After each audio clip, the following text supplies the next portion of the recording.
L'une des choses qu'on doit regarder surtout, ce sont les faits.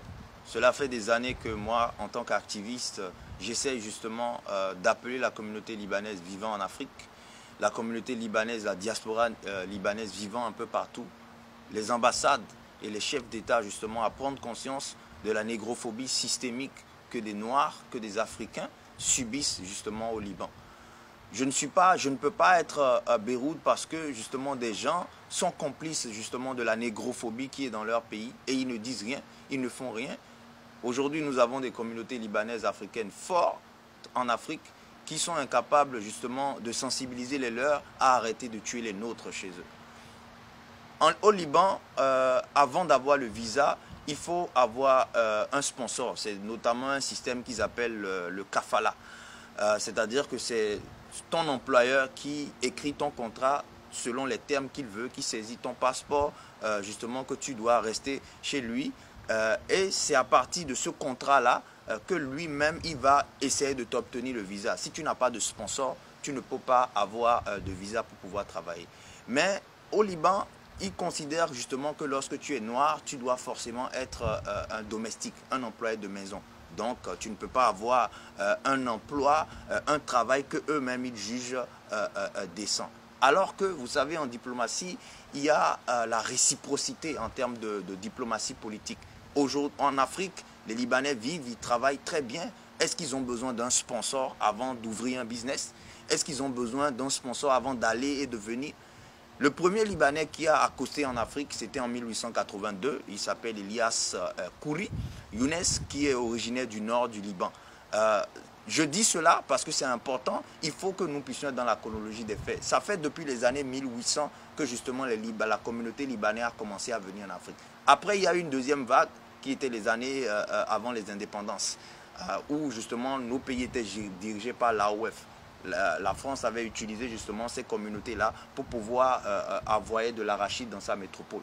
Après, il y a eu l'indépendance du Liban en 1943 qui a justement conduit à une guerre civile en 1975. Et c'est à partir justement de 1975 que vous avez la troisième grande vague des immigrations des Liban. Aujourd'hui, vous avez près de 400 000 Libanais en Afrique. Moi, je dis que 400 000 Libanais en Afrique, c'est assez pour justement sensibiliser les Libanais qui sont au Liban pour leur dire, écoutez, en Afrique, nous vivons bien, nous travaillons, nous avons des industries. Vous ne pouvez plus continuer à tuer les Africains et à penser qu'ils doivent forcément devenir des domestiques au Liban.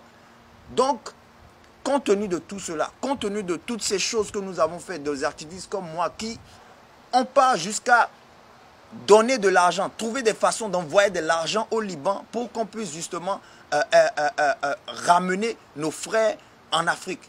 Lorsque nous sommes dans cette démarche-là, lorsque nous venons vers ces personnes-là pour leur dire aidez-nous à justement réduire la négrophobie qui est chez vous, ils nous disent ce n'est pas notre rôle. Mais aujourd'hui alors que le Liban ait connu une explosion, nous-mêmes en tant qu'êtres humains, nous ne souhaitons pas du mal aux autres. Mais malgré qu'ils ont eu cette violence-là, cette explosion-là, nous ne pouvons pas nous réjouir de leur malheur. Mais ce n'est pas parce que je ne me réjouis pas de leur malheur, mais je refuse qu'on puisse me mettre dans un sentimentalisme à oublier les problèmes justement qui sont la négrophobie de l'État libanais. Là-bas, lorsque nos sœurs sont violées, lorsqu'elles sont maltraitées, tuées, notamment comme la sœur Fotinate qui avait lancé un appel. Lorsqu'elles sont tuées, la justice libanaise ne rend pas justice à ces personnes-là parce qu'ils sont noirs, parce qu'on les considère comme des bêtes, parce qu'on les considère comme des domestiques. Alors, le sentimentalisme que les réseaux sociaux aujourd'hui vulgarisent, je ne peux pas me mettre dedans. Et c'est pour ça que c'était l'occasion pour moi de rappeler que le Liban était un pays négrophobe, et que je ne voulais pas être dans ce sentimentalisme-là. Mais en disant cela, je ne me réjouis pas du malheur des Libanais. Et c'est la nuance qu'il faut que nous soyons capables de faire. Il faut que le racisme, la négrophobie systémique, qui est un système d'État au Liban, soit questionné. Le système du sponsoring soit questionné, autant par nos dirigeants en Afrique, parce que quand des Libanais sont ici, ils n'ont pas besoin d'un sponsor. C'est quoi cette histoire de sponsor en fait? Cette histoire est choquante, est violente. nos ministres des Affaires étrangères doivent être capables de questionner cette histoire de sponsor. Pourquoi l'on a besoin d'un sponsor avant d'avoir un visa? Parce qu'on doit être capable de donner cette réciprocité diplomatique. Aujourd'hui, en Afrique, des Libanais ont des maisons. Mais notre démarche ne vise pas à nous rabaisser en faisant pareil que ce qu'on fait à nos frères au Liban.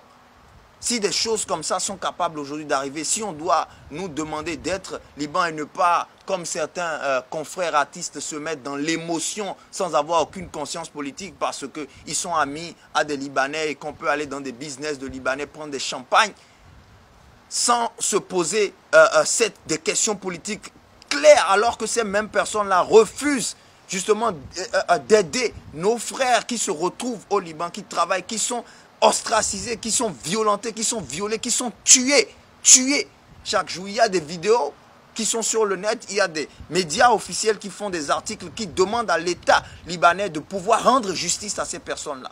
Aujourd'hui, nous devons prendre des démarches claires pour être contre cela. Parce que, à force de ne pas le faire, cela va engendrer d'autres violences. Et c'est la violence que nous refusons. Nous lançons un appel d'humanité pour que ces gens qui sont en Afrique, autant on nous demande de compatir, autant on doit compatir, on doit agir pour arrêter la négrophobie. Et ce n'est pas une demande, c'est un ordre que nous adressons à ces communautés-là.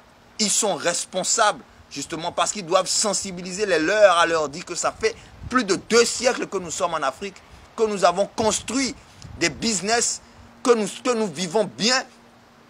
Et ils ne doivent pas exporter justement cette négrophobie-là ici. Parce qu'aujourd'hui, il y a énormément de témoignages des frères africains qui sont victimes de négrophobie dans des business qui appartiennent aux Libanais ici. Et notre démarche n'est pas du tout un discours de haine. C'est un discours humain.